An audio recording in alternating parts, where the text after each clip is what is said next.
তোমালৈ বৰকৈ মনত পৰি আছে গল্লি। তুমি চাগে বহুত ব্যস্ত নহয়নে?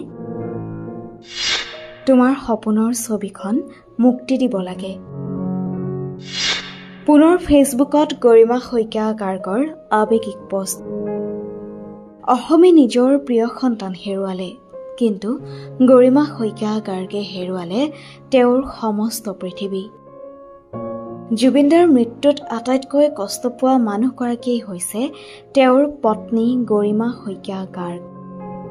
ফেচবুক যোগে তেওঁ প্ৰায়ে কৰি আহিছে এতিয়া আৱেগিক পোষ্ট, আৰু পুনৰ ২৬ তাৰিখে নিশাৰ ভাগত তেওঁৰ এটি আৱেগিক পোষ্টে কন্দুৱাইছে সকলোকে। পোষ্টটিত তেওঁ লিখিছে, তুমি চাগৈ বহুত ব্যস্ত নহয়নে? এইবাৰ নতুন কেইখনমান চহৰ পাৰিলে যোগ দিব লাগিব। অসমীয়া চিনেমাৰ